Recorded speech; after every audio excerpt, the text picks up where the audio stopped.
un peu le programme, les différents intervenants que nous allons avoir et donc les différents types de personnes qui vont parler. Donc, on a effectivement le mot du maire de Vars, effectivement, Jean-Luc Corbet, qui va nous accueillir ce soir comme si nous étions dans un bar-restaurant de Vars.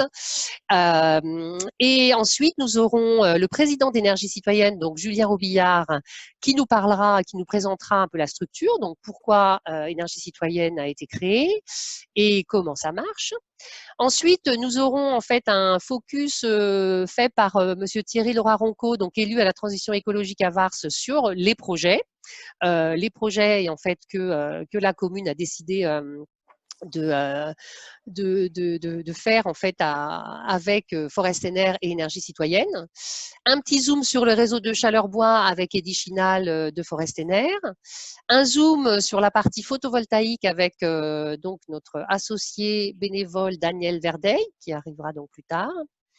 Et puis, à la fin, il y aura un temps de questions-réponses et aussi, en fait, un temps de clôture. Alors, bien sûr, tout au long des présentations, ce que je vais vous demander, c'est d'avoir, si vous ne parlez pas, votre micro éteint, histoire d'éviter, en fait, les bruits parasites.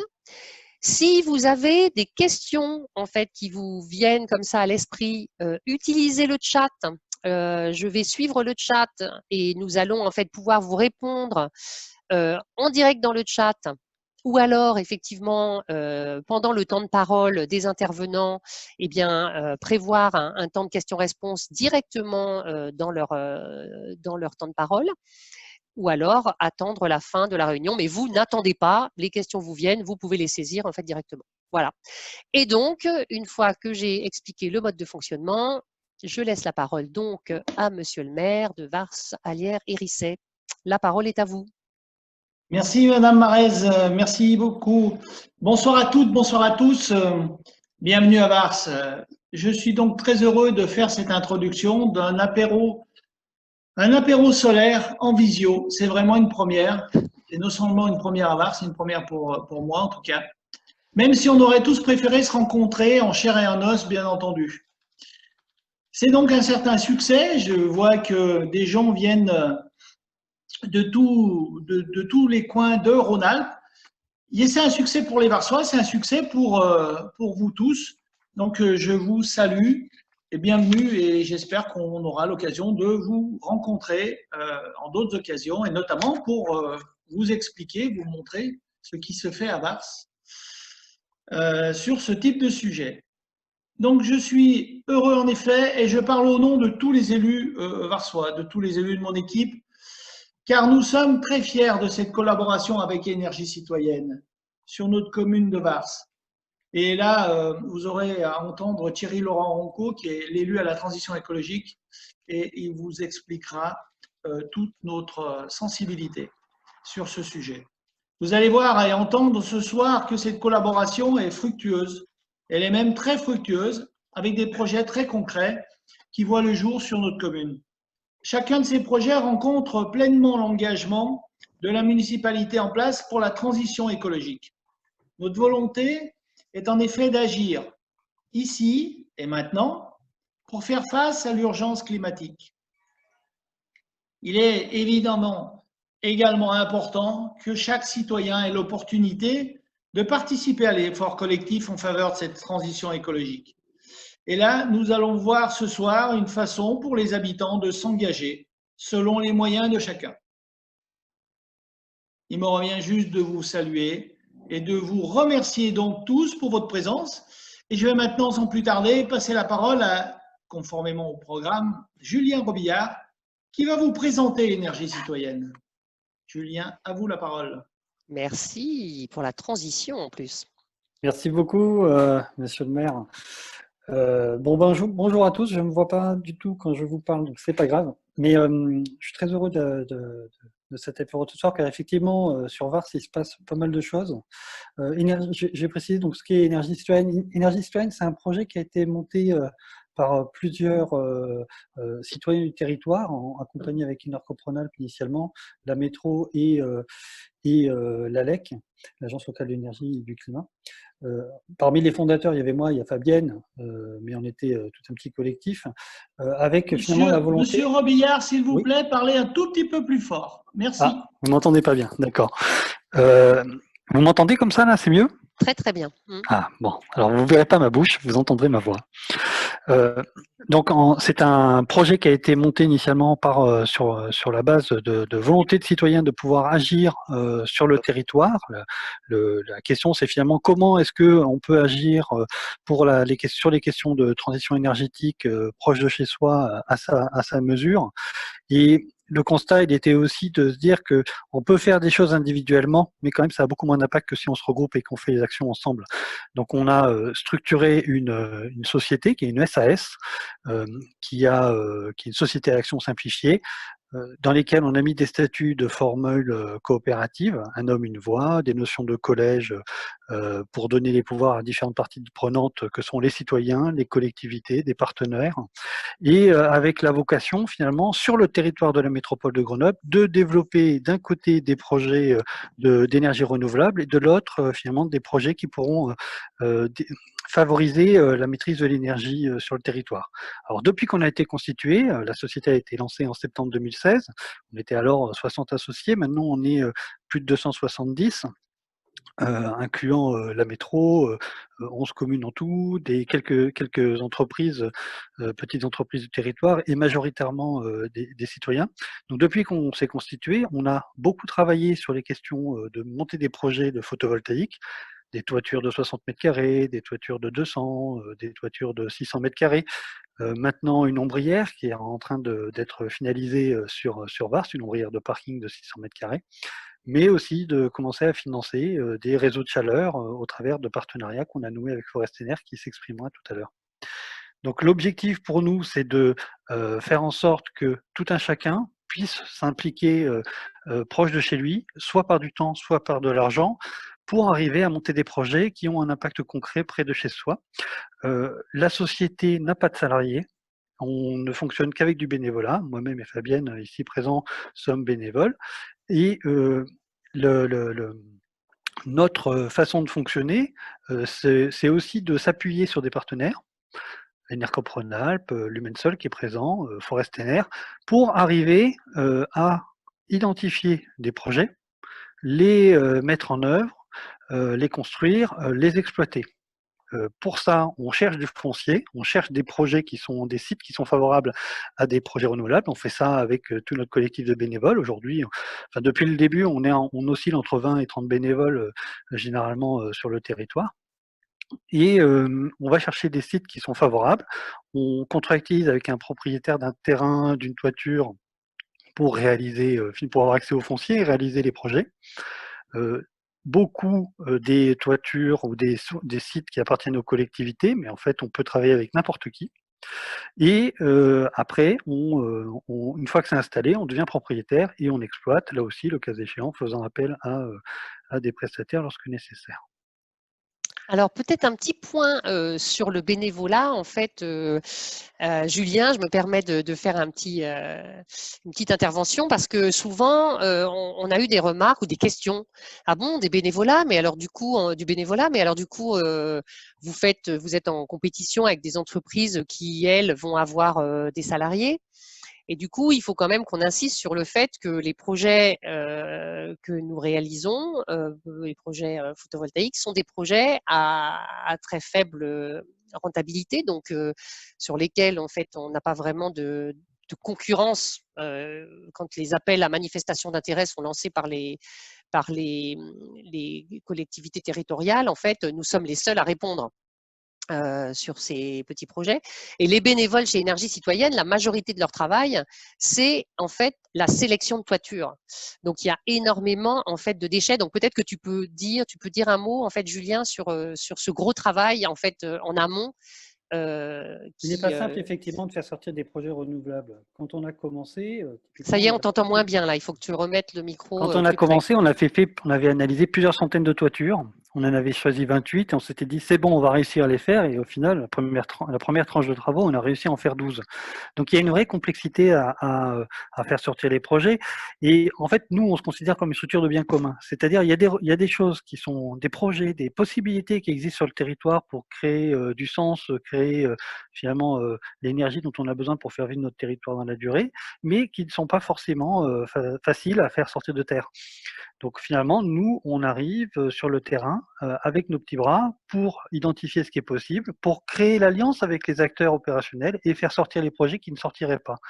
Maintenant, la volonté, elle est aussi elle est de ne pas détruire l'emploi, mais de créer de l'emploi local, de créer des filières courtes, c'est-à-dire l'énergie qu'on produit, on sait qu'elle est consommée localement, l'énergie est toujours consommée au plus proche, donc on a une logique d'emploi local, de circuits courts et aussi de maîtrise collective, de se dire finalement la ressource d'énergie renouvelable qui existe sur le territoire doit être la propriété de tout le monde. En tout cas, tout le monde doit pouvoir devenir copropriétaire de ces logiques-là, de ces ressources-là, et participer à la dynamique pour valoriser finalement le territoire dans lequel on vit.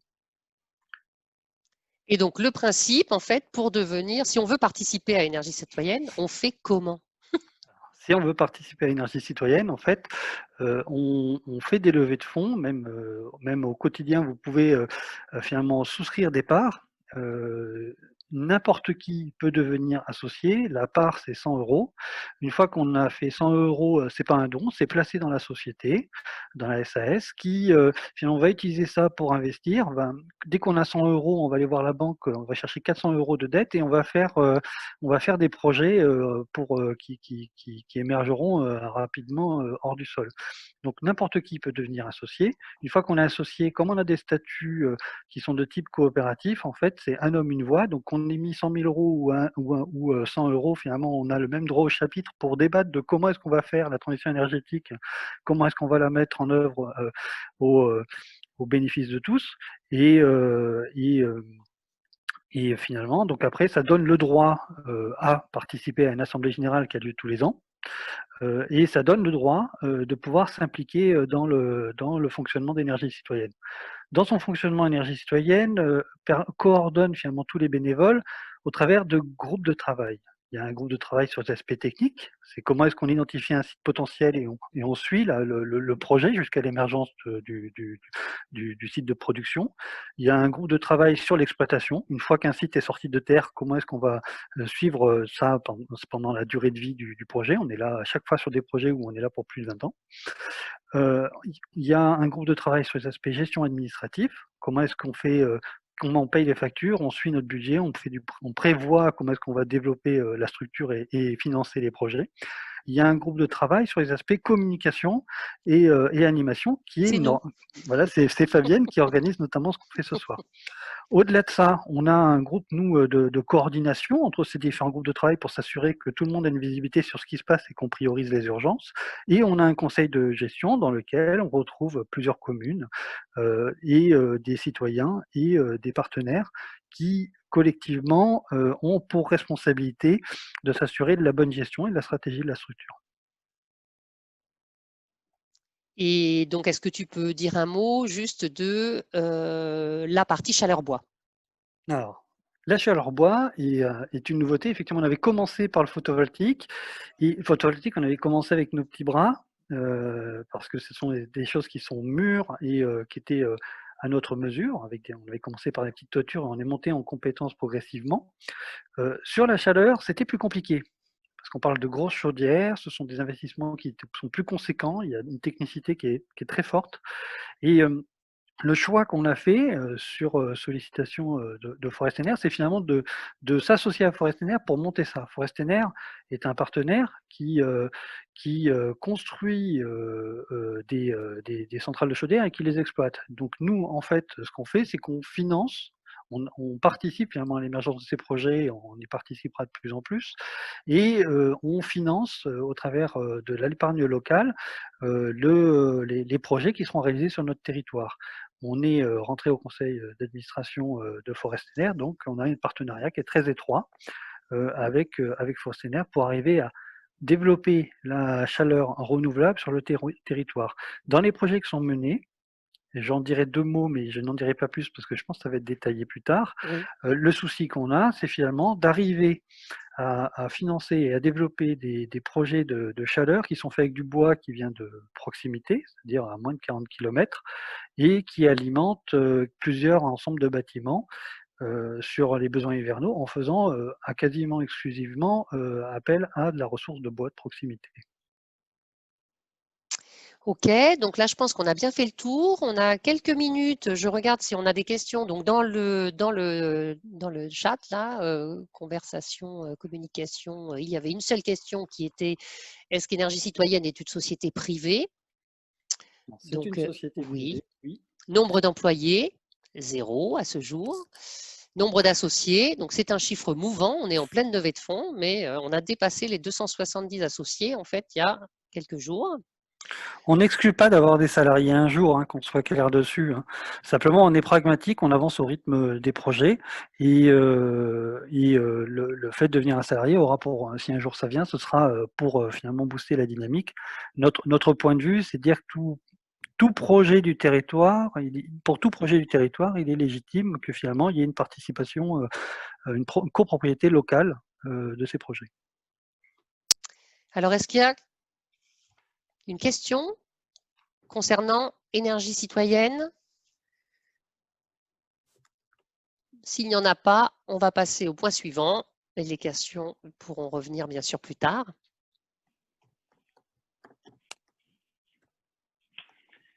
Donc le point suivant, alors, territoire de Grenoble. Oui, alors, pardon. Juste une question. Territoire de Grenoble ou de l'Isère? Eh bien, le territoire, c'est la métropole. C'est la métropole de Grenoble, le territoire sur lequel, en fait, nous travaillons. En Isère, il existe d'autres projets. Dans le Grésivaudan, par exemple, il y a Grésy 21. On a des sociétés cousines, en fait, en France. Donc, il y a 300 sociétés du même type qu'Énergie Citoyenne. Et à côté de nous, on a effectivement Grésy 21 dans le Grésivaudan, Buxia Énergie dans le pays voironnais. Et il y a un certain nombre de centrales citoyennes, centrales villageoises dans le Vercors, dans le Trièves. Et j'en passe. Chacune a un territoire. Oui, vas-y. Je vais préciser un point quand même, c'est important. On ne réinvente pas l'eau chaude. La logique qu'on a, c'est effectivement d'être ancré dans un territoire, mais de fonctionner en réseau avec toutes les structures qui ont le même type de fonctionnement et de philosophie. Donc effectivement, Fabienne a annoncé qu'il y a 300 structures participatives en France qui se fédèrent dans des associations comme les centrales villageoises, Énergie Partagée Association. Bon, nous, on est associé, on est membre d'Énergie Partagée, qui est donc une structure qui soutient les projets participatifs partout en France. Et au travers de ça, on éclaire finalement tous nos partenaires dans ces réseaux, mais aussi nos voisins avec les connaissances de ce qu'on apprend. Et en retour, on a aussi un éclairage, un apprentissage des autres projets. On est dans une forme de communauté apprenante au sein d'Énergie Citoyenne et avec les autres structures similaires.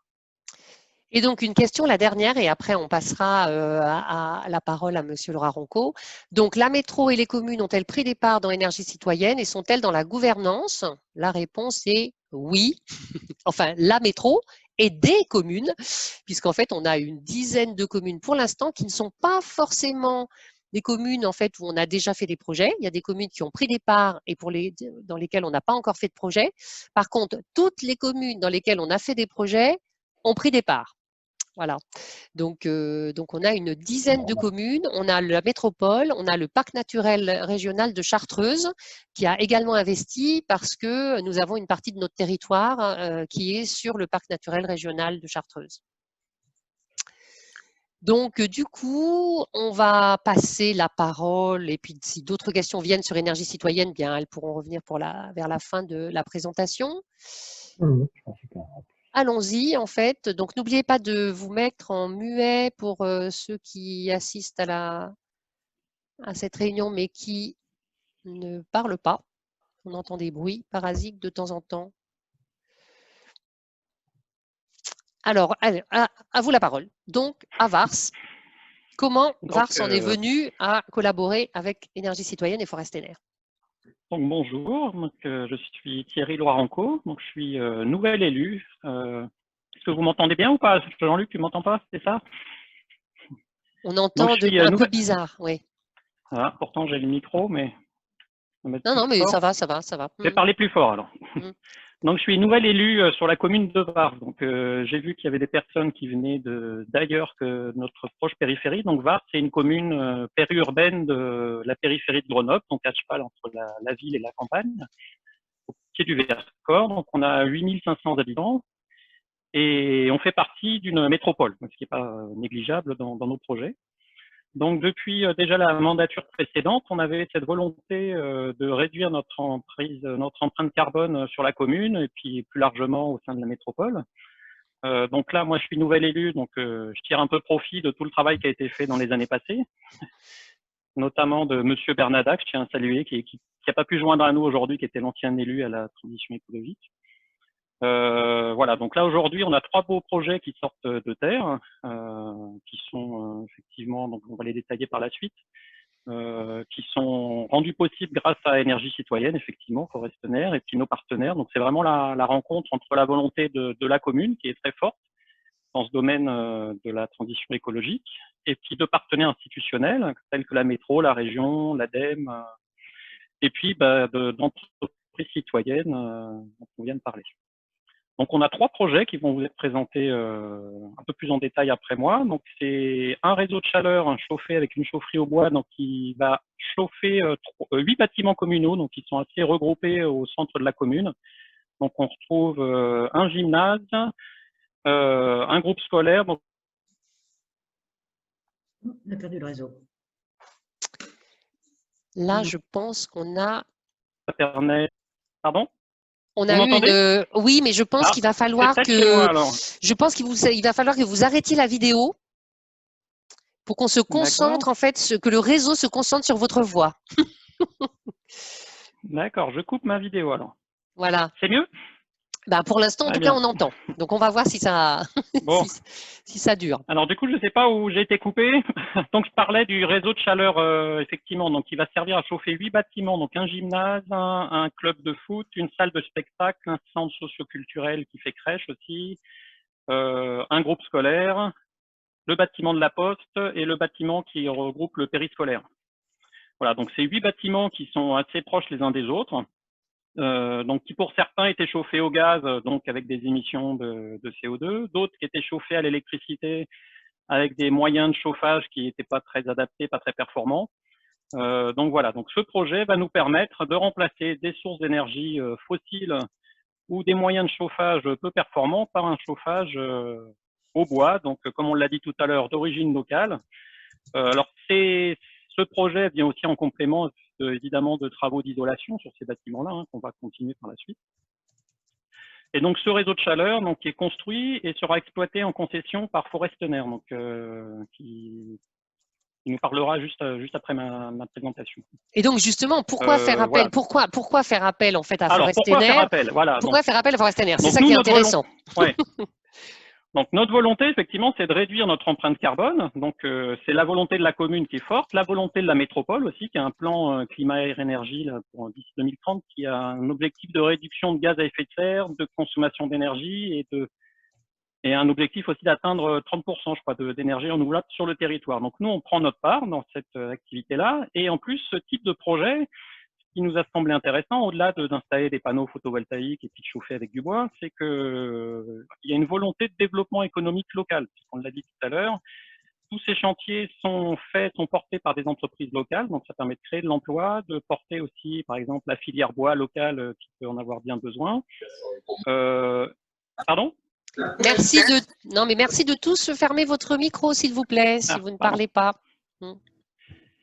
Et puis le dernier point qui est quand même très positif, c'est que ces projets qui sont portés par Énergie Citoyenne et Forestener permettent aux habitants de notre commune et puis des alentours de participer activement à la transition énergétique. Donc, ce qui nous a vraiment semblé intéressant. Donc, on est très fiers de pouvoir réaliser ces projets avec vous et d'en parler aujourd'hui. On a vraiment le sentiment de cocher toutes les cases à la fois de notre volonté politique et puis de la volonté un peu générale de la population. Voilà, donc on est content aussi de pouvoir en parler aujourd'hui. Donc tout ça aussi reste est faisable. Donc comme on l'a dit tout à l'heure, on ne fait pas ça pour gagner énormément d'argent. Le but, c'est pas d'en perdre non plus. Donc, on va pas en perdre. Le réseau de chaleur, donc, il sera exploité par Forestener. Donc, Forestener, on en a parlé tout à l'heure, c'est une entreprise citoyenne. Elle a répondu à un appel d'offres quand même. Donc, elle a été choisie suite à un appel d'offres. Donc, il y a quand même une procédure, voilà, qui est de passage de marché public qui est tout à fait correcte. Qu'est-ce que je voulais dire? Et puis oui, on a bénéficié aussi de l'aide d'institutions locales, donc l'ADEME et la métropole, donc la Grenoble-Alpes Métropole, qui ont participé au financement du réseau de chaleur grâce au fonds chaleur, et la région Rhône-Alpes aussi. Donc tous ces acteurs permettent la réalisation de ces projets qui sinon ne sont pas forcément faciles à financer. Les panneaux solaires, donc ils vont être bientôt installés sur le toit d'une école, d'un groupe scolaire, donc il sera à la fois chauffé au bois et qui aura ses panneaux solaires sur le toit, et puis l'ombrière, donc sur un parking relais qui est géré par la métropole et par ce qu'on appelle le SMAC, donc le gestionnaire des réseaux de transport en commun, qui va aussi participer à ces projets-là. Donc on est vraiment dans des projets qui sont intéressants sur leur finalité, mais aussi par leur approche à la fois de développement territorial et puis d'implication des habitants et des citoyens dans la transition énergétique. Donc, on est vraiment très content de pouvoir réaliser ces projets avec vous. Et du coup, la relation, le fait de travailler avec des bénévoles, puisque du coup, vous avez été, vous en particulier, en contact avec les bénévoles d'énergie citoyenne. Voilà, oui. Donc quel témoignage en fait vous pouvez donner sur cette expérience? Alors, ces projets, c'est vrai qu'au départ, ils sont aussi partis de l'implication d'habitants. Donc, on va en avoir un tout à l'heure, Daniel Verdeil, qui s'est beaucoup impliqué sur ces projets, sur la recherche d'espaces sur lesquels poser des panneaux photovoltaïques. Donc, là aussi, on est très content de pouvoir impliquer nos habitants, que ces projets ne soient pas uniquement portés par une équipe d'élus et par une volonté politique, mais aussi qu'il y ait une rencontre entre des habitants, des citoyens, qui peuvent être voir soi, mais aussi au-delà, puisque effectivement, on peut avoir dans l'énergie citoyenne, non pas que des habitants de Vars. Mais cela dit, on a pu monter ces projets grâce à l'implication d'habitants qui étaient volontaires, qui ont participé à toute l'élaboration du projet en amont. Donc Daniel Verdeil nous expliquera un petit peu plus en détail derrière qu'est-ce qui lui l'a motivé à venir travailler comme ça. Mais c'est vrai que souvent on parle d'écologie à la télévision, dans la presse, on ne sait pas très bien comment agir. Donc là on est vraiment sur des projets très concrets, puisque dans quelques semaines, quelques mois, on aura des panneaux photovoltaïques, un réseau de chaleur qui fonctionnera, et tout ça sera parti de la volonté de quelques habitants qui sont impliqués déjà pour créer énergie citoyenne et puis aussi pour monter ces projets. Merci. Donc là, je vois qu'il y a des questions, mais il y a pas mal de questions en fait où Eddy Chinal, je laisserai Eddy Chinal en fait faire des réponses. Par contre, la question de Suzanne, y a-t-il beaucoup de particuliers qui ont des panneaux sur les toits de Vars? Donc, tu veux dire, Suzanne, est-ce qu'il y a déjà eu des habitants qui ont investi eux-mêmes en fait sur leur toiture? C'est ça? Oui, oui, me dit-elle. Oui. Donc, vous avez peut-être une visibilité en fait de votre côté, ou même la ville. La ville avait-elle déjà investi sur certaines toitures? Non, sur la ville, donc c'est les premiers panneaux. Ce sont ceux qui vont être mis en service là d'ici peu. On avait d'autres projets, on a étudié d'autres toits pour pouvoir les équiper. Et puis bon, on s'est rendu compte que la charge était, voilà, par exemple le toit de la salle de spectacle, on avait envisagé d'installer des panneaux photovoltaïques, mais bon, le calcul de charge a montré que c'était pas réalisable. Donc non, sur la commune, on n'en avait pas sur nos bâtiments publics. Certains habitants effectivement sont équipés. Alors, on n'a pas une vision globale de la superficie qui est équipée. Il y en a quelques-uns. Ouais. D'accord. Eh bien, du coup, je pense qu'on peut donner, merci Monsieur Laura Ronco, on va donner la parole à Eddy Chinal. Eddy qui a déjà vu en fait qu'il y avait des questions et qui répondra au fil de l'eau. Et donc, Eddy, j'avais quelques questions sur les aspects panneaux solaires. On va en parler avec Daniel. D'accord, très bien. Je pense que les questions, quand on va rentrer dans le détail des projets, je pense que voilà, Eddy et Daniel vont pouvoir donner les réponses aux questions qui sont là. Très bien, bonsoir à toutes et à tous. Alors peut-être un premier mot pour présenter qui est Forestener et comment on fonctionne. Donc Forestener, c'est une société qui a été créée il y a 4 ans et que je décris comme une société publique-privée citoyenne, puisque son capital se répartit entre des structures citoyennes.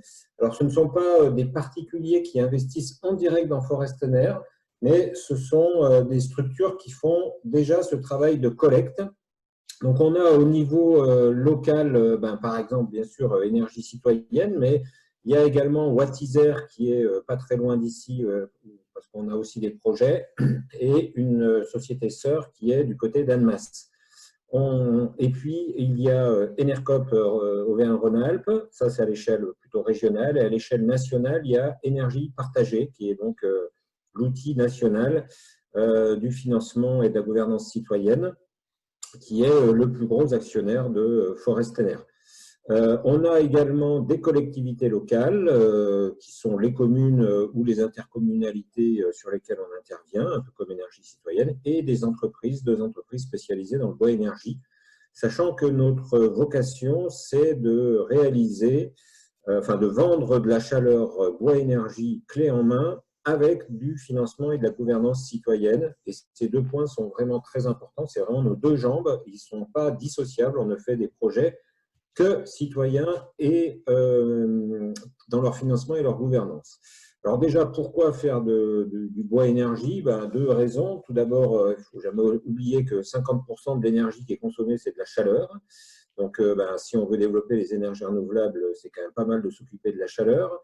Et puis que le bois énergie a ça de particulier, c'est qu'on est forcément dans une logique de circuit court, avec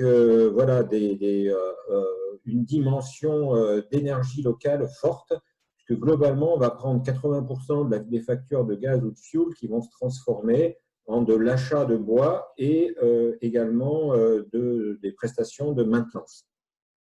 Alors, sur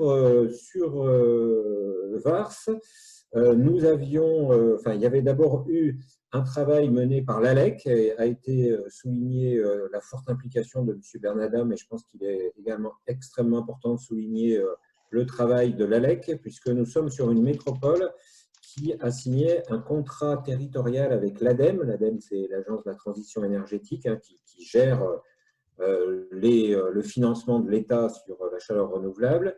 Et donc, la métropole de Grenoble a signé on va dire un contrat cadre et gère en local ses subventions, ses fonds chaleur et donc les subventions à l'investissement qui sont apportées, et a confié une mission à l'ALEC d'accompagner, de faire émerger des projets. Le moins qu'on puisse dire, c'est que l'ALEC de Grenoble fait ça avec engagement et grande compétence. Donc, il y avait eu ce travail d'identification qui avait été fait. Et comme dans un certain nombre de cas, des communes de taille petite à moyenne, ce sont des projets qui sont un peu complexes à mener. Et donc, la commune avait sollicité l'ALEC pour savoir s'il était possible d'avoir des partenaires qui l'aident à faire ces projets. Et donc, ça, c'est la vocation de Forestener. Et donc, on a rencontré la commune de Vars pour se présenter. On a nous-mêmes réétudié le projet, puis une consultation a été lancée, qui est une consultation de concession, qui porte à la fois sur la construction du réseau de chaleur, son financement et son exploitation sur 20 ans, mais aussi sur la réalisation des travaux dans 2 bâtiments, puisque sur les 8 bâtiments, il y en avait 2 où il y avait du chauffage électrique. Et je ne vous cache pas que c'est toujours, nous, un grand plaisir de transformer du chauffage électrique en une chaleur renouvelable. Donc, on s'est également chargé de réaliser ces travaux. Pour ça, on constitue un groupement d'entreprises qui sont que des entreprises locales. Elles sont toutes dans un rayon la quasi-totalité sont sur l'agglomération de Grenoble, et il y en a une qui est sur l'agglomération voisine de Voiron. Parmi ces entreprises, donc il y a un maçon, il faut faire des canalisations et tout ça, tout genre de travaux. Il y a le fournisseur de bois. Et donc, alors quand on parle de bois ici, c'est de la plaquette forestière. Donc, c'est donc du bois broyé qui vient de coupe de bois, des résidus de coupe de bois, puisqu'on ne broie pas des arbres pour en faire de la plaquette forestière, puisque la vocation d'un arbre, quand on le coupe, c'est de faire du bois d'œuvre, des planches, de la charpente. Il faut avoir quand même, parfois il y a d'interrogation par rapport à ça. Enfin, on vend 5 fois plus cher du bois d'œuvre que du bois pour faire de l'énergie. Donc, c'est quand même assez rare les gens qui vont brûler du bois, qui pourraient faire des planches pour en faire, pour aller les brûler. Donc, c'est quand on va couper un arbre, ben, il y a des branches, voilà, donc on récupère tout ça. Enfin, les exploitants forestiers ont développé une autre activité pour récupérer ces branches, les broyer, les faire sécher et les amener. Et donc là, c'est un groupement de fournisseurs qui s'est structuré à l'échelle de Rhône-Alpes. Et il y a une plateforme qui n'est pas très loin d'ici, qui est à un peu plus de 30 km sur le pays voironnais, voilà, qui va approvisionner ça et qui s'est engagé avec nous, qui est co-traitant du projet, du contrat, et qui s'engage sur 20 ans. Voilà, donc c'est vraiment voilà, un engagement sur le long terme. On a donc là, le projet a déjà été décrit, hein, vous envoyez la petite photo. Donc, il y a une question, justement, il y a une question sur qui a décidé justement de l'emplacement de cette chaufferie. On va y venir. D'accord, d'accord. Alors, le premier, il y avait aussi une question de donc, qui finance, enfin, comment ça se passe. Alors, je répondrai à ça, j'étais parti sur les aspects techniques. D'accord. Donc, on a à peu près 600 mètres de réseau de chaleur entre ces différents bâtiments. Dans chacun des bâtiments, on enlève la chaudière et on met ce qu'on appelle une sous-station, un échangeur de chaleur. Ce n'est pas l'eau qui circule dans le réseau de chaleur qui circule dans les radiateurs des bâtiments. Il y a un échange de chaleur entre les deux pour que chacun ait sa propre régulation.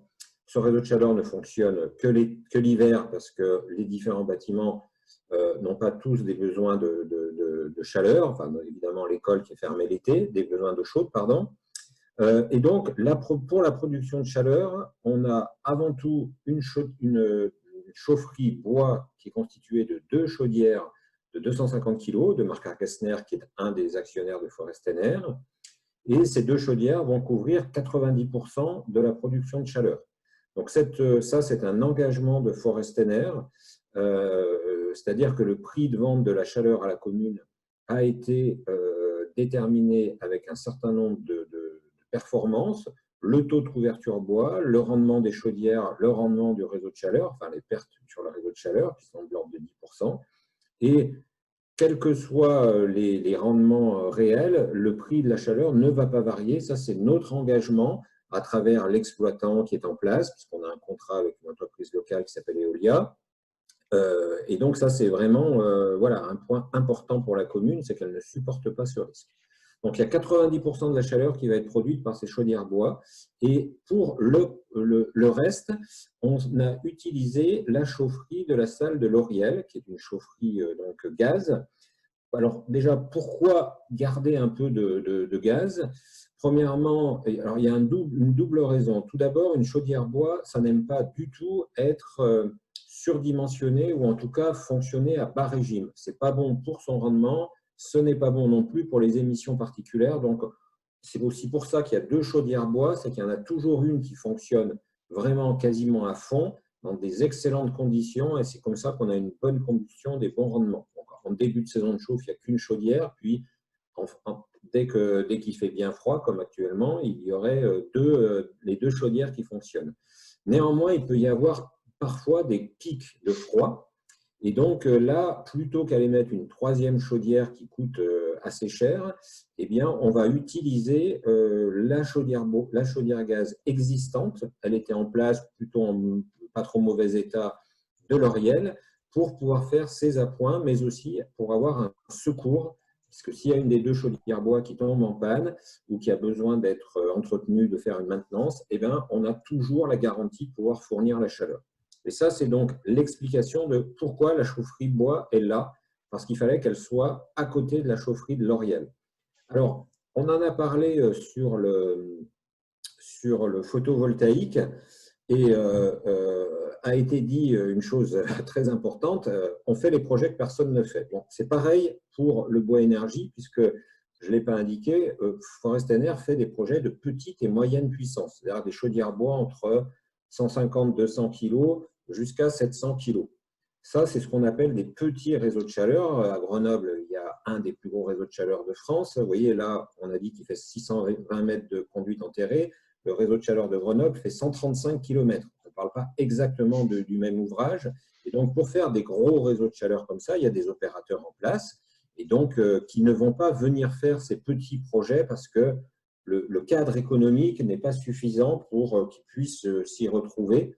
Et donc, nous, on a, pour arriver à être compétitif, puisque in fine, on va vendre de la chaleur, et cette chaleur, là, on est en comparaison avec le gaz qui, bien qu'il émet beaucoup qui participe très activement au changement climatique, son prix a fondu ces dernières années, puisque le prix des énergies fossiles, il fait un yo-yo pas possible, et le gaz, le prix du gaz a baissé de 30% ces dernières années. Et donc, être compétitif, c'est extrêmement compliqué. Et donc, on essaye de gratter à tous les étages. Et donc, oui, il aurait pu être intéressant d'aller se mettre à un endroit moins visible. Ça aurait coûté un peu plus cher de réseau de chaleur. Et surtout, il aurait fallu recréer une autre chaufferie, gaz ou fioul. Et là, il y avait aussi la volonté de… Voilà. Alors, ce qu'il faut bien avoir en tête, c'est que pour l'instant, les travaux sont en cours. On a un cube en béton, mais il ne va pas rester comme ça. Il va être habillé, il va y avoir des choses qui vont se faire autour. Voilà, on est en travaux, mais ce n'est pas fini encore. Voilà. Donc là, la mairie, mais elle pourra compléter, travaille avec nous sur ce sujet pour voilà, peaufiner l'intégration architecturale. Alors, il y avait une autre question sur le comment ça marche. Ben, c'est effectivement Forestener qui achète du bois, qui a passé des contrats de travaux, qui a passé un contrat d'exploitation et qui se charge de vendre la chaleur à la collectivité avec deux parties. Il y a une partie consommation et une partie abonnement, une partie forfaitaire qui sert à couvrir les charges fixes qui sont l'annuité d'emprunt qu'on a et le contrat d'exploitation. Sur le financement, comment ça se passe? Donc, globalement, c'est 1 million de travaux. Il y a des aides qui sont apportées par l'ADEME, mais aussi par la région Rhône-Alpes. Et grâce à l'engagement voilà, du contrat territorial ADEME, et on arrive à avoir 65% de subvention, ce qui est très important. Et donc, il reste 350 000 € à financer. Sur ces 350 000 €, ben, on apporte des fonds propres parce qu'on ne peut pas emprunter la totalité. C'est de l'ordre de 10%. Et le reste, c'est un emprunt bancaire. Et ces 10%, il va être amené justement par les comptes courants d'associés citoyens, et en l'occurrence par Énergie Citoyenne et aussi Enercop Rhône-Alpes. Sur d'autres projets, ça avait été Énergie Partagée. Ce que je n'ai pas dit, c'est qu'on en est à notre 4e projet sur l'agglomération grenobloise et au global, on en a fait 6. Et sur les autres communes, ça a été Sassenage, où il y a 2 projets qui se sont réalisés l'an passé et qui est en Chartreuse. Voilà, donc il y a encore une question. Voilà, donc là, je vois donc la question: en quoi consiste le partenariat d'Énergie Citoyenne avec Forestener? Donc, on peut juste dire, voilà. Ce que je peux en dire, voilà. Donc, nous, notre vocation, c'est de travailler avec des acteurs du territoire dans un cadre, voilà, vous voyez, éthique précis. Bon, déjà, Énergie Partagée est actionnaire, et c'est le plus gros actionnaire de Forestener. Donc, évidemment, notre action répond à la charte Énergie Partagée. Et donc, si on veut être extrêmement concret, ça veut dire que la marge, enfin, voilà, ce qu'on appelle le TRI de nos projets, il est de 4%, et parce qu'il sert à rémunérer les comptes courants d'associés voilà, qui nous sont apportés par nos actionnaires, et donc de pouvoir servir je ne sais pas, 2-3% de rentabilité aux actionnaires qui prennent des parts. Voilà. Donc, c'est uniquement ça la marge, donc elle est très faible, hein. Ce genre d'opérateurs énergétiques qui sont plutôt au moins au double hein, d'objectifs de rentabilité. Et donc, quand on a commencé à travailler, enfin, voilà, à avoir des liens avec la partie, avec des communes qui étaient intéressées par cette offre de clé en main et par du financement citoyen, eh bien, il se trouve que, voilà, avec Énergie Citoyenne, on s'est évidemment rencontrés. Tout d'abord parce qu'on a des actionnaires communs qui sont Enercop et Énergie Partagée, mais aussi parce que l'idée, c'était de dire, ben, voilà, vous êtes présents, vous faites toute cette animation citoyenne. Il ne faut pas qu'un citoyen ou une citoyenne qui souhaite s'impliquer économiquement se mette à réfléchir, à dire ah, j'ai 2 projets en concurrence, est-ce que je préfère le bois ou le solaire? Non, tout ça, c'est un ensemble. Et donc, Énergie citoyenne est l'acteur de la métropole grenobloise qui fait cette animation citoyenne et à partir de là, collecte l'épargne, organise ce que nous faisons ce soir et bien d'autres choses de ce type-là, et donc va, à partir de là, se charger de collecter. Et Énergie citoyenne est actionnaire de Forestener et comme on l'a dit, c'est un actionnaire important puisqu'il siège au conseil de gestion où se prennent toutes les décisions. Alors après, dans Forestener, il y a plusieurs collèges qui sont des collèges géographiques dans lesquels on a des collectivités, des structures citoyennes, voire des entreprises qui ont aussi pour mission de développer de nouveaux projets. Et nous, on est l'outil technique pour faire tout ça. Donc juste, bon, pour être bien précis, donc ça veut dire que un habitant de la métropole qui veut effectivement développer le solaire et la chaleur bois sur ce territoire de la métropole va pouvoir effectivement acheter des parts d'énergie citoyenne. Et c'est Énergie citoyenne, en fait, qui elle-même est actionnaire de Forestener. Voilà, donc ce n'est pas effectivement directement les habitants qui vont acheter des parts soit d'énergie citoyenne, soit de Forestener. Le financement se fait en fait toujours par l'intermédiaire d'énergie citoyenne. Donc la commune, en fait, elle va traiter en direct avec Forestener, on va dire toute la partie ingénierie technique, ingénierie financière, etc. Alors qu'elle va traiter avec énergie citoyenne la partie animation locale et levée de fonds citoyenne. Voilà, donc c'est comme ça en fait que se partagent en fait les responsabilités, on va dire.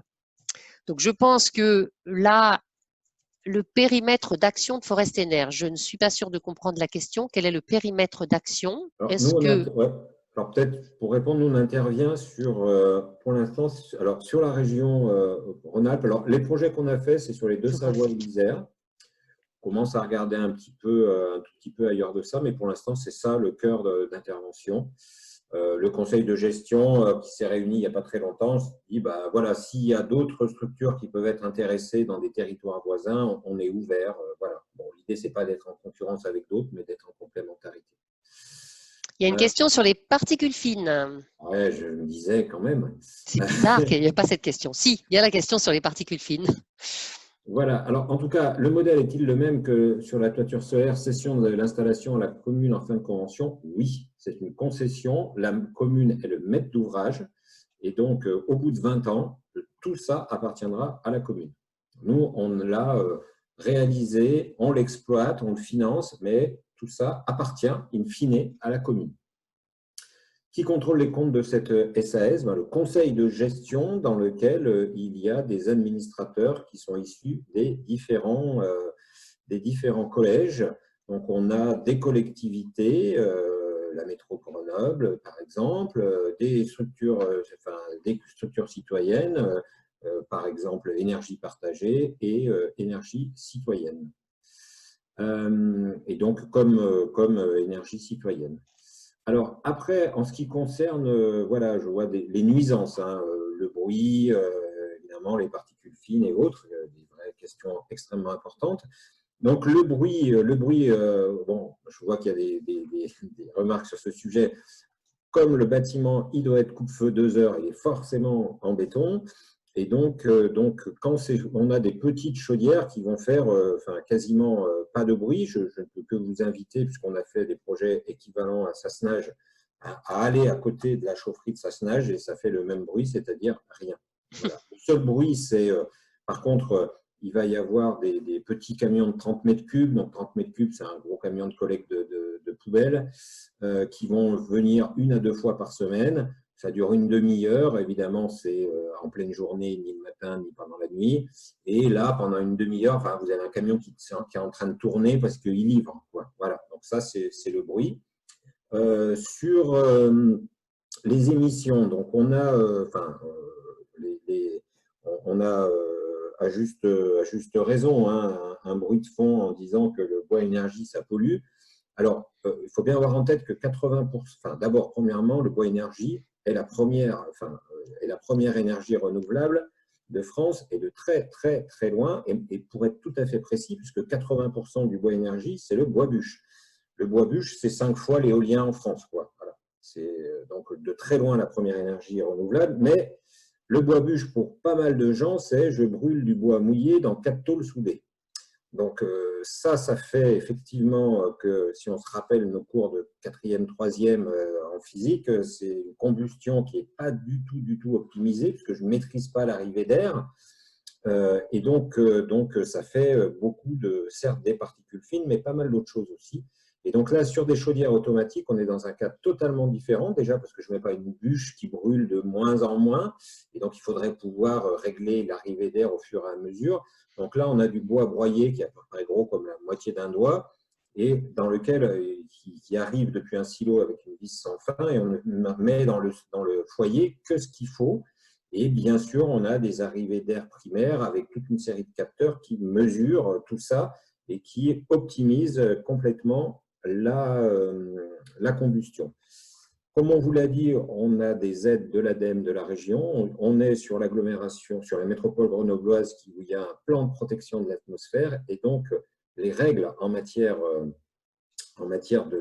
d'émissions particulières, elles sont drastiques. C'est 3 fois moins élevé que si on était ailleurs en France. Et donc là, le choix des chaudières et des systèmes qui les composent, eh bien, l'ADEME, s'il y a bien une chose qu'elle regarde, c'est ça. Elle a établi une liste de chaudières et avec tout le matériel qui va avec. C'est aussi une des raisons pour laquelle on a mis 2 chaudières bois, parce qu'on a toujours voilà, une puissance étagée et chacune des chaudières fonctionne au maximum, comme je vous le disais. Et ça permet d'avoir une excellente combustion à tout moment. Alors, je vois qu'il y a encore des questions. Par contre, en fait, on va les garder pour après, si tout le monde est d'accord. Et on va passer à la présentation, en fait, de Daniel pour que Eddy puisse boire un verre d'eau ou un verre de vin. Après avoir parlé comme ça. Et on reviendra sur ces questions de toute façon qui ne sont pas perdues. Zut, je suis allée trop loin. Et en ne frustrant personne, parce que les questions, on va y revenir, je voudrais passer la parole à Daniel Verdeil, habitant de Vars, que nous voyons maintenant apparaître, voilà, et qui va déjà nous parler en fait de son aventure personnelle, pourquoi avoir rejoint Énergie Citoyenne, et puis en fait, eh bien depuis qu'il est arrivé, voilà, sa motivation à s'impliquer directement sur sa commune. À toi, Daniel.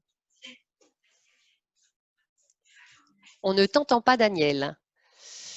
On voit tes lèvres bouger. On ne t'entend toujours pas. C'est ennuyeux. Ah, Daniel a disparu.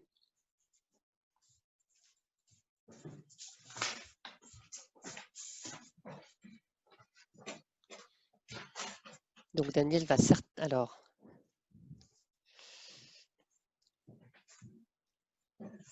Non, là tu es. Je vois que ton micro est éteint, visiblement. Ouais, bêtise, peut-être. Ah, vas-y, parle plus fort là. Non. Peut-être appel au téléphone en parallèle. C'est un numéro de téléphone par Zoom. Oui, mais je n'ai pas dû lui donner le numéro de téléphone. C'est toujours le même? On n'entend pas du tout, Daniel. Alors, est-ce que tu as… On n'a pas fait un test technique. Hein, et du coup, tu n'as pas un écouteur que tu branches. Ah, tu vas appeler au téléphone. Alors, pendant ce temps, alors je ne sais pas si Eddy est vraiment parti se chercher un verre de vin. Peut-être qu'on peut essayer de… Alors, je ne suis pas parti. Et effectivement, je peux peut-être… Parce que là, les gens s'inquiètent sur l'équilibre du projet, l'équilibre financier. OK. Alors, sur les 350 000 € qui restent à financer, il y a environ 40 000 € de fonds propres qu'il faut amener et qui sont portés par du financement citoyen uniquement, puisque c'est donc Énergie Citoyenne et Enercop qui nous font un compte courant. Alors, il y a même un tout petit peu plus que ça, parce que comme… à la différence d'un projet photovoltaïque où on vend la chaleur au réseau, enfin voilà, un fournisseur ou au réseau électrique. Comme je dis souvent, il n'existe pas réseau de chaleur de France. On a, nous, des subventions et ces subventions à l'investissement, elles sont versées pendant le chantier et même encore une partie un an après. Donc, il y a un sujet trésorerie qui est important. Et là, il y a un compte courant d'associés court qui est fait, et qui est fait là par Enercop Rhône-Alpes, qui va être de 400 000 euros, parce que c'est voilà, le besoin de trésorerie qu'on va avoir pour payer les entreprises en attente que les subventions arrivent. Voilà. Donc, mais ça, c'est le modèle qu'a également Énergie Citoyenne. Il y a une part de fonds propres et le reste, c'est de l'emprunt bancaire. Alors après, Je crois qu'on a Daniel là Daniel est maintenant. revenu. Ouais. Alors peut-être juste pour finir sur ce point, après, tout le projet, bien sûr, s'équilibre économiquement sur 20 ans. Voilà. Donc le prix de la chaleur, il est calculé pour couvrir l'ensemble des charges. Et bien sûr, il fallait aussi qu'il soit compétitif par rapport aux dépenses qu'avait la commune, parce qu'avec toute sa volonté politique, elle ne souhaitait pas que ça lui coûte 25% plus cher, d'autant plus qu'on parle quand même de centaines de milliers d'euros par an, quoi. Voilà. Merci Eddy. Et donc Daniel, est-ce que nous t'entendons? Oui, bonjour, vous m'entendez? Très bien. Voilà, À toi. excusez-moi, c'est bon, je me suis connecté avec un téléphone. Voilà, donc bonjour à tous, je suis effectivement Varsois, et puis je voulais juste, moi, témoigner, outre vous présenter un petit peu les installations photovoltaïques, témoigner sur pourquoi je me suis impliqué dans l'énergie citoyenne. Alors d'abord, comme j'imagine beaucoup d'entre vous, puisque vous assistez à cette réunion, j'ai le sentiment que le changement climatique, c'est l'enjeu de ce siècle, et que on arrive à faire quelque chose pour changer la situation, parce que sinon les conséquences pour nos enfants, comme pour nous, seront majeures. C'est d'autant plus prégnant chez moi parce que mon domaine de travail, c'est le domaine de l'eau, et je me rends compte de tous les effets que ça a sur la ressource en eau et les milieux liés. Et puis parce que j'ai travaillé une dizaine d'années en Afrique tout au long de ma carrière, et là aussi, le sujet est particulièrement important et se traduit déjà par des migrations, par des guerres de l'eau. Et donc, j'y suis particulièrement sensibilisé. Donc, du coup, je me suis dit, qu'est-ce que je peux faire? Alors, j'ai commencé par, comme tout un chacun, et certainement vous d'ailleurs, si vous êtes là, par me dire qu'est-ce que je peux faire chez moi. Et j'ai regardé si je pouvais mettre des panneaux sur ma toiture, et en fait, j'ai déjà des panneaux pour l'eau chaude, et en fait, il n'y a plus assez de place, c'est mal exposé, il y a des cheminées. Bon, bref, c'était pas très efficace. Et je me suis dit, mais c'est quand même peut-être plus efficace de faire ça à plusieurs. Alors, du coup, j'ai commencé à me renseigner, j'ai regardé et je suis tombé sur, parmi d'autres acteurs, Énergie Citoyenne. Et Énergie Citoyenne, le principe de la société m'a plu parce que c'est la participation à la fois des citoyens et des collectivités et puis aussi d'entreprises vers le même objectif qui est la transition énergétique. Et puis, ce qui m'a plu aussi, c'est que les citoyens peuvent s'impliquer. Et que la société travaille, enfin, que le développement des centrales photovoltaïques se fait sur des milieux qui sont sans artificialiser le milieu. C'est-à-dire que les deux photos que vous avez à l'écran, vous voyez, bon, c'est des ombrières sur un parking qui de toute façon seraient bétonnées, enfin goudronnées plus exactement, et puis c'est le toit d'une école qui est existant. Et donc on ne fait pas des centrales photovoltaïques sur des champs ou sur des parcelles agricoles où vous savez qu'il y a en fait, du fait du développement urbain et en particulier, il y a une érosion des sols agricoles assez forte. Donc, du coup, je me suis dit c'est intéressant et j'ai un peu creusé avec Énergie Citoyenne et j'y suis rentré finalement pour deux raisons. La première, c'est que ma participation financière, elle est beaucoup plus efficace que si je faisais des panneaux sur mon toit.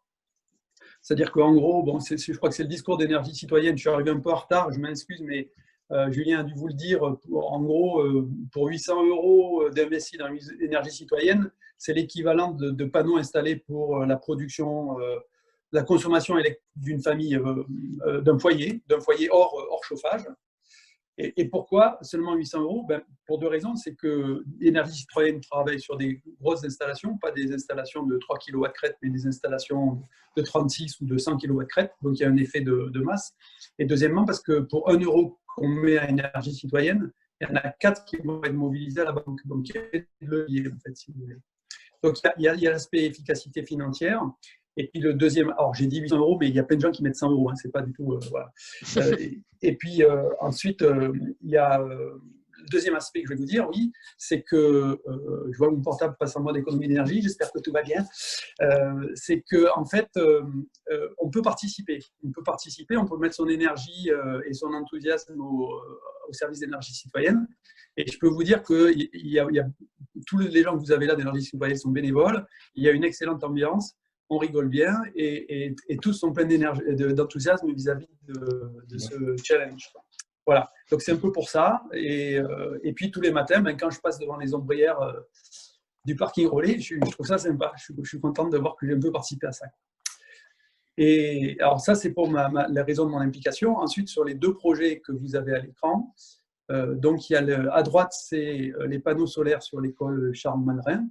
Donc il y a eu tout un historique de travail entre énergie citoyenne et la commune de Vars pour essayer de trouver des toitures qui étaient propices à installer des panneaux. Donc l'Oréal a été regardé. Malheureusement, la structure, après une étude, ne permet pas de soutenir des panneaux, parce que c'est un problème de poids souvent, et de capacité des charpentes à tenir les panneaux.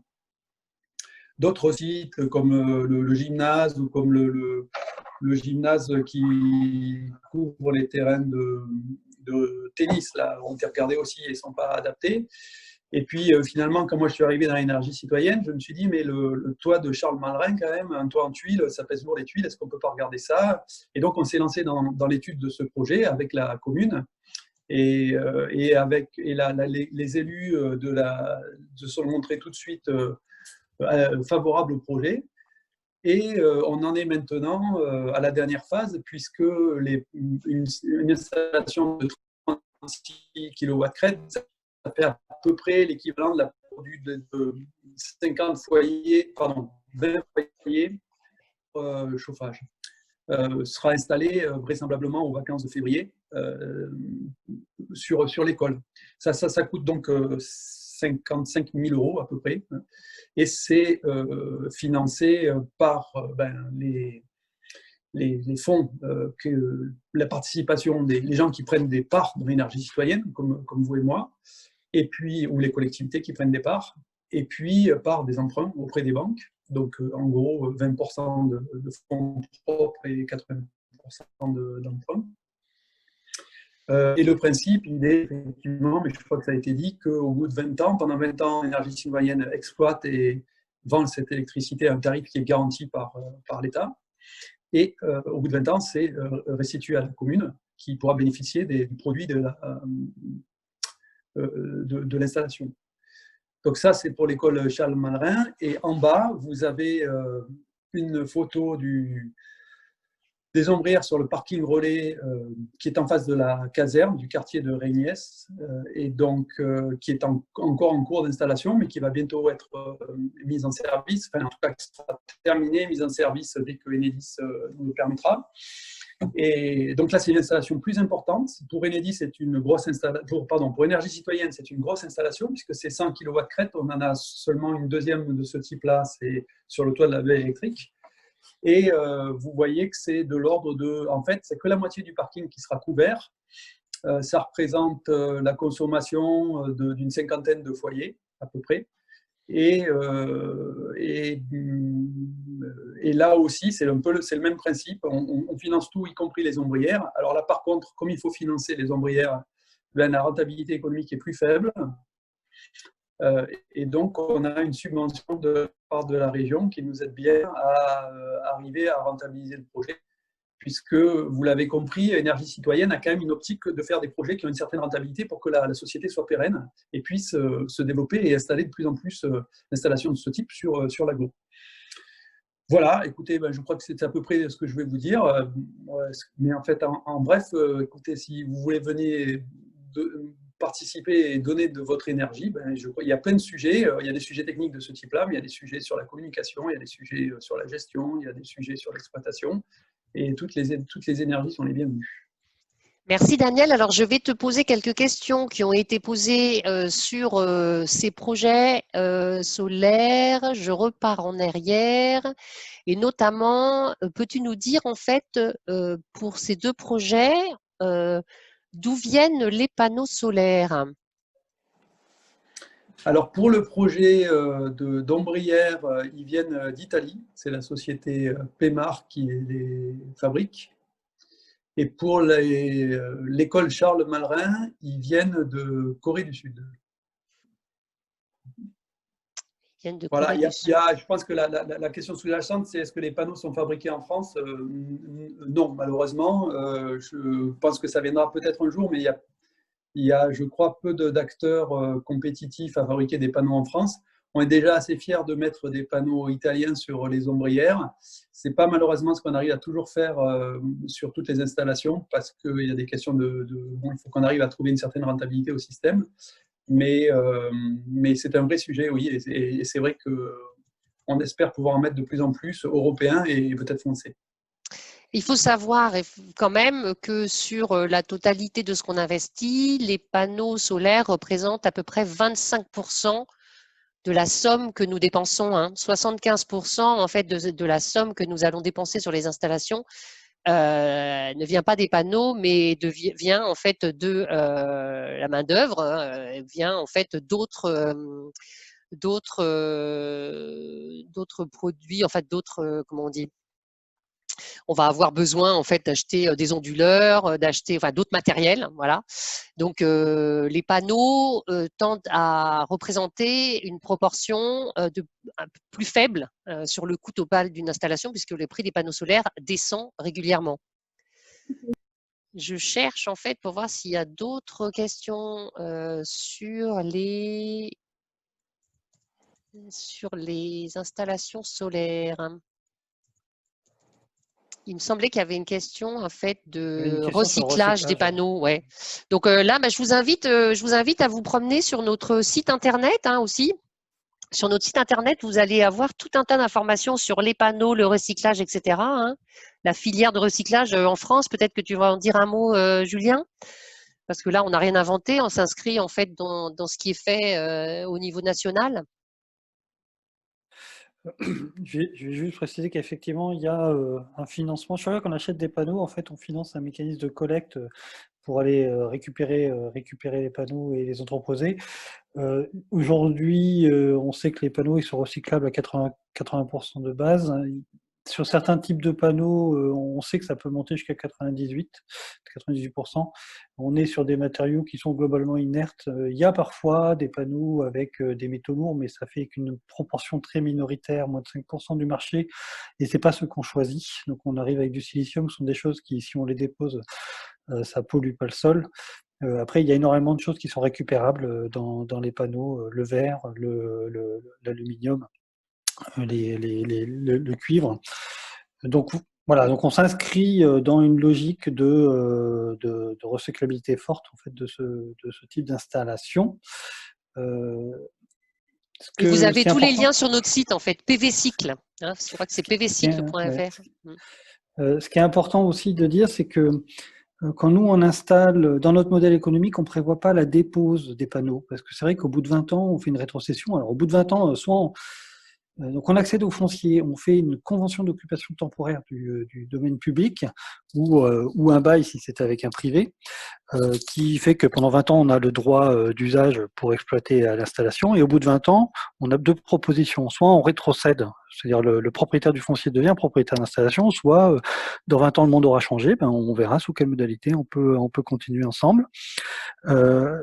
On ne désinstalle pas parce que sur la durée de vie des panneaux, nous on a des contrats aujourd'hui qu'on signe sur 20 ans, mais les panneaux ils durent beaucoup plus longtemps que ça. On voit 35 ans de production, c'est un horizon de temps raisonnable, on voit même 45 sur certaines installations.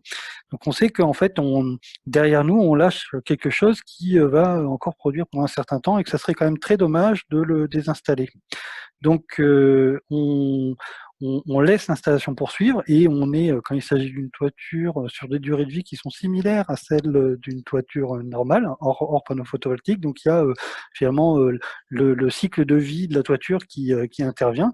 Et lorsque finalement ça devient nécessaire pour refaire la toiture, refaire la charpente ou autre, dans ce cas on peut se poser la question de refaire un nouveau projet. Ou alors si les panneaux à un moment arrêtent de produire au-delà de 30 ans, 35 ans, dans ces cas-là, on peut se dire, il va y avoir un nouveau projet qui pourrait être étudié pour remettre des panneaux à ce moment-là, et que dans son financement, on pourra inclure le fait de désinstaller et réinstaller et de renvoyer les panneaux dans la filière de recyclage qui est prévue. Donc, on n'obère pas le sujet, simplement, il y a une logique de traitement qui est naturelle et qui est associée à la durée de vie de ces installations et la pérennité de la production de ces installations dans le temps. Et nous avons donc un de nos installateurs, donc Monsieur Labert de Luminsol, qui en même temps vous met des détails en fait sur PV cycle, moyenne de 94%, 0,58 € par panneau pour le recyclage. Avez-vous prévu une assurance pour les ombrières, demande une dame. Ah oui, bien sûr, tout est fait dans les règles de l'art quand même. Celles de vie font brûler, ok. Donc oui. Mais elles ont brûlé, mais pas du fait de l'ombrière. Hein. C'est une voiture qui a pris feu en dessous avec une personne qui, elle, n'était pas assurée. Bon, voilà. Bon. Ok. Et donc, du coup, les ombrières, quel fabricant d'ombrières avons-nous utilisé? Constructeur d'ombrières. Quel est votre constructeur d'ombrières? Donc, sur le projet, Daniel, tu peux nous dire en fait. On parle du support. Hein. Oui, j'imagine. Hein, quel est votre constructeur d'ombrières? Oui, alors l'installateur, c'est des ombrières au total, c'est Watt et Home, et qui ont un sous-traitant pour les ombrières dont j'oublie le nom. Peut-être que Julien, tu te rappelles, toi? Non, il faut que je regarde le devis, je ne l'ai pas de tête. Si la personne nous laisse son mail, j'ai tous les mails. D'accord, je pense qu'on peut regarder offline et vous redonner ça. J'ai tous les mails et tout est enregistré. Tout ce que vous dites est Mais enregistré. juste pour dire que là, on a sur d'autres projets d'ombrières, et on se pose la question, alors je ne sais pas si on y arrivera, mais de regarder des solutions françaises. Voilà. Ok, monsieur. Oui, nous, on a bien pris le point sur la question, donc dès qu'on aura, on reviendra. Sur la question du Voltec des panneaux français, en fait, on n'exclut pas de faire des panneaux français, on regarde les conditions qui le permettent. On l'a dit, on est sur des projets de long terme, on ne fait pas de projet à perte, ça c'est une certitude. Moi, en tant que président, si la structure met des pertes, je suis responsable aussi sur mes deniers propres, donc je ferai attention à ne pas me faire attaquer par tous les Mais tu es associés. surveillé par. Et je suis surveillé. Non, mais ça se fait bien, mais voilà, on le fait en responsabilité. Et c'est vrai qu'on a des rentabilités qui sont. On n'exclut pas un jour de faire des projets rentables. Hein, on ne crache pas sur la rentabilité. Hein, ça nous permettra de mener plus d'actions, de mener des animations, de mobilisation et peut-être de financer des apéros dans les communes. Mais on sait qu'on est sur des projets qui sont relativement tendus. Les tarifs auxquels on vend aujourd'hui, ces tarifs d'achat qui sont définis par l'État, qui sont revus à la baisse au fur et à mesure que les prix des équipements baissent. Donc il n'y a pas de grosses marges qui sont définies. Il y a une rentabilité, mais il n'y a pas une marge indue extrême. Donc on doit faire attention à ça. Et ça conduit le fait que finalement, quand on choisit les installateurs, on regarde ce qui passe. Et on a un principe de proximité qui est regardé de façon systématique, de dire dans les conditions de chaque projet, qu'est-ce qu'on arrive à faire. Donc on essaye de chercher français, puis européen, autant que faire se peut. Alors il arrive de prendre du coréen. Dans les premières toitures qu'on avait fait, on avait fait du coréen, mais en fait on avait voulu prendre allemand, on avait pris allemand et c'était allemand. C'était allemand qui fabriquait une partie en Corée et qui avait été racheté par un coréen pendant la période où on montait les projets. Bon, donc on a ce souci, mais c'est un secteur qui évolue très vite et qui est assez dur à suivre. Maintenant, par exemple, on a répondu, il y a eu un appel à manifestation d'intérêt pour faire pour mettre du panneau solaire sur le marché d'intérêt national à Grenoble. Donc il y a encore un appel à manifestation, mais il y en a eu un premier l'année dernière. Bon, on avait regardé avec du Voltec typiquement parce qu'on savait que ça passait. C'est l'appel à projet en question, l'appel à manifestation d'intérêt, il se refait en regardant des paramètres d'étanchéité supplémentaires et des surcoûts supplémentaires, donc ce sera peut-être pas la même réponse, mais on a ce souci systématiquement de se poser la question de comment est-ce qu'on arrive à créer finalement d'emplois au plus proche et à partager la richesse au plus proche. Mais c'est pas toujours faisable effectivement avec les panneaux, comme on l'a dit en fait tout au début et tout au long en fait de cette soirée. On est sur des projets rentables, mais à très faible taux de rentabilité, et donc tous les choix techniques en fait sont importants. Alors, c'est faiblement rentable, mais ce n'est pas non rentable. Mais ce n'est pas non rentable. Notre idée, c'est de faire une sorte de livret A où finalement, plutôt qu'à de l'argent qui dort à 0,75%, on le met à quelque chose qui nous permettrait d'avoir 2% et d'avoir un impact en proximité. Et donc, de dire, on sait avec quoi, comment notre argent travaille, on sait à quoi ça sert et on arrive à voir les projets et à y participer. Par ailleurs, le côté participatif, il est important, on monte les projets, on a le contrôle total et on est en transparence totale en interne et avec nos partenaires.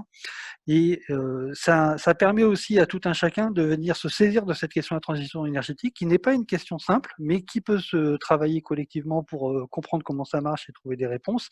Et c'est en se confrontant au réel qu'on voit les complexités et qu'on sort du rêve pour se confronter à la réalité. Et c'est extrêmement pédagogique et ça nous fait tous progresser. Et ça nous montre aussi comment est-ce qu'on peut arriver concrètement à faire de belles choses malgré toutes les contraintes qui existent. Et ben justement, donc du coup, on a en fait un élu de la ville de Poisat qui est là, Monsieur Hervé Fanton, et nous sommes allés participer, en fait, présenter Énergie citoyenne au conseil municipal de Poisat en début de semaine dernière.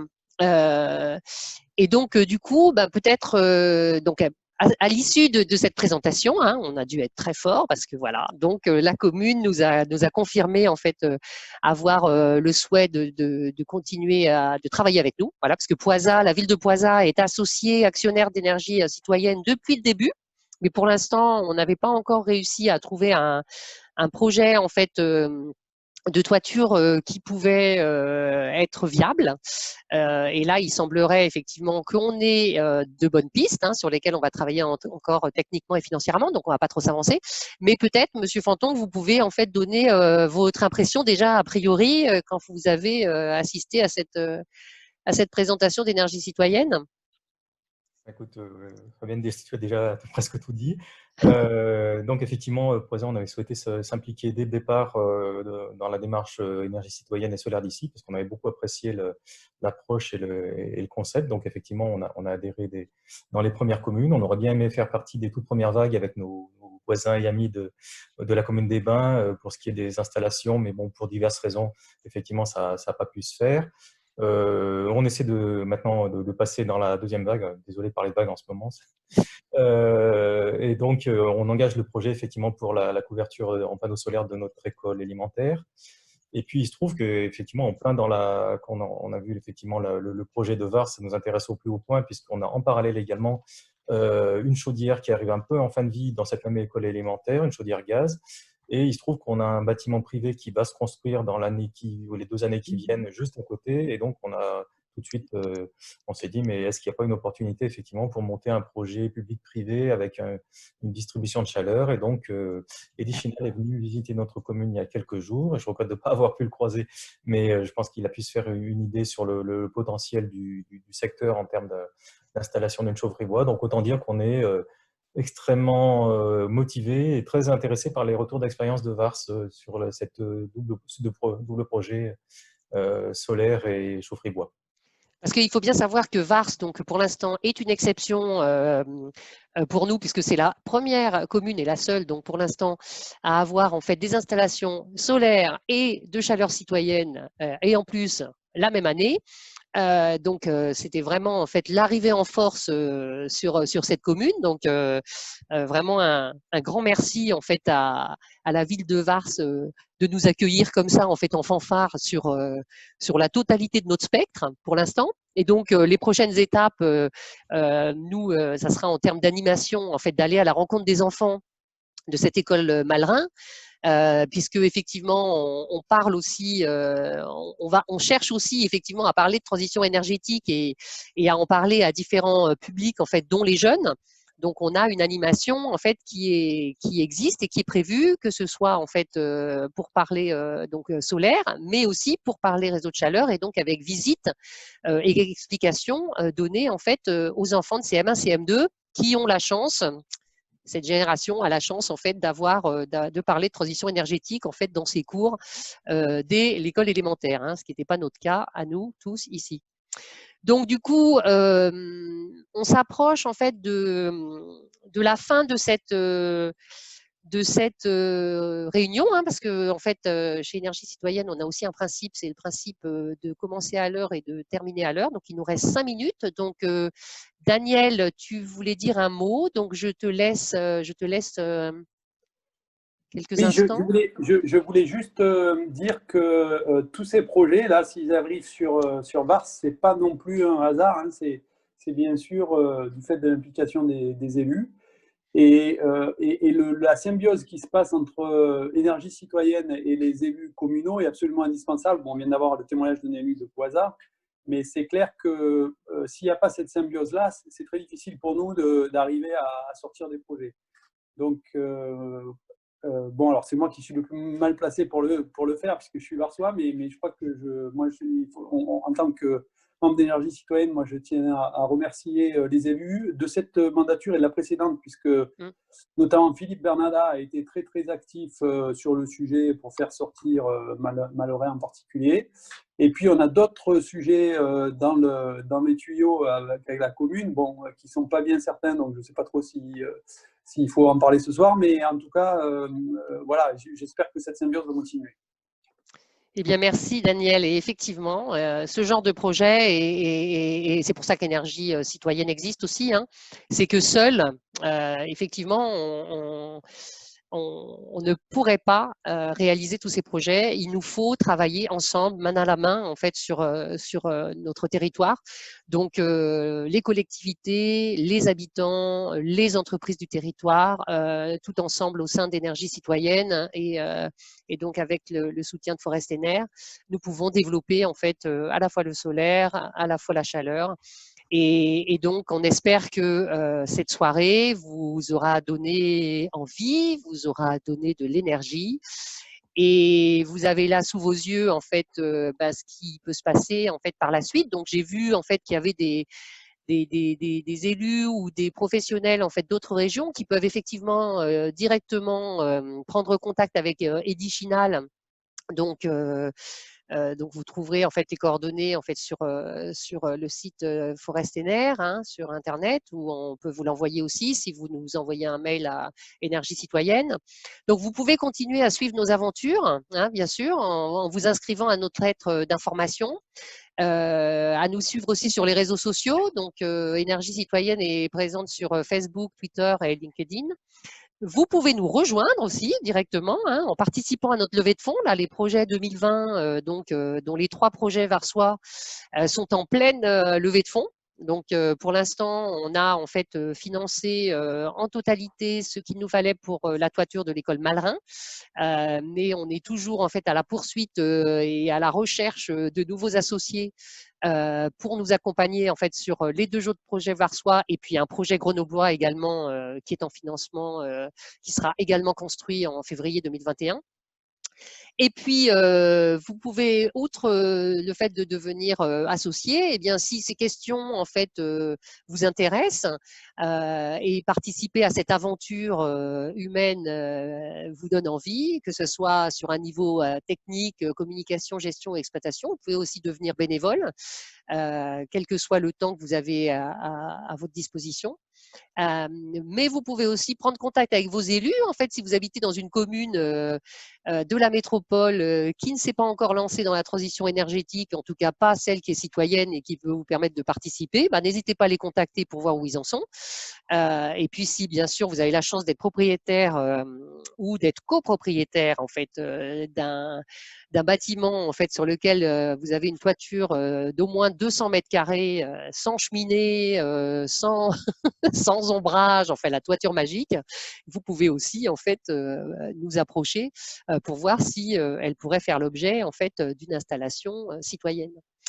En tout cas, nous soutenir aussi, c'est possible. Si les points suivants précédents, par contre, ne suffisent pas, vous pouvez aussi partager avec vos amis, vos collègues, votre famille, ce que vous avez appris ce soir. Et on aura en fait, bien sûr, en fait, de nouvelles opportunités de partage, puisque normalement nous organisons en fait des apéros solaires et chaleureux tous les 2 mois. Donc, si vous calculez bien, ça veut dire que le prochain devrait être en janvier. J'ai bien peur qu'il soit encore en visio, mais finalement, on s'habitue à faire des choses où on partage quand même de l'information en étant bien au chaud et en ayant quand même en fait son apéro, donc on peut quand même trinquer, hein, surtout à la fin. Donc vous avez vu, c'est pas du coca que j'ai en fait, et c'est pas non plus du sirop. Eh bien donc, je vous remercie beaucoup. Alors, juste un truc, il y avait Oui. Madame Corinne Lemarais, qui avait la main levée, alors elle l'a rebaissée tout de suite là. Est-ce qu'il y avait une Parce question que je me ou pas? suis trompée. D'accord. C'était un petit salut en fait. Eh bien, merci. C'est ce que je me suis dit. Je me suis dit, mais c'était peut-être pour nous saluer. Le temps de trouver comment on a baissé la main sur le téléphone. Je suis désolée. Merci en tout cas. Eh bien, en tout cas, merci à vous tous d'être venus. N'hésitez pas à revenir vers nous, en fait, si vous avez des questions qui vous turlupinent et que vous n'avez pas pu poser. Je vois qu'Eddie carrément a mis son adresse mail et son numéro de portable. Donc, voilà, hein, si vous avez envie d'un réseau de chaleur près de chez vous, et vous pouvez en fait le contacter. Eh bien, je vous remercie beaucoup et je vous souhaite une excellente soirée à tous. À très bientôt peut-être sur Énergie Citoyenne. Au revoir. À la vôtre. Au revoir. Au revoir, merci. Merci. Merci Fabienne.